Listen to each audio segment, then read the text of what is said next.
ગ્રામજનોને પણ વિનંતી કરીશ કે તેઓ પણ અંગત રસ લઈ પોતાના જ બાળકોના ભવિષ્ય માટે સહકાર આપે, ધ્યાન આપે.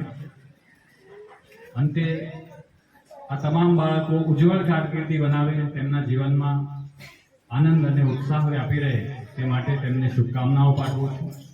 શાળાને પણ શુભકામનાઓ પાઠવું છું કે આ જ રીતે તેમનું કાર્ય, આ જ્ઞાન યજ્ઞ ઉત્સાહ આનંદપૂર્વક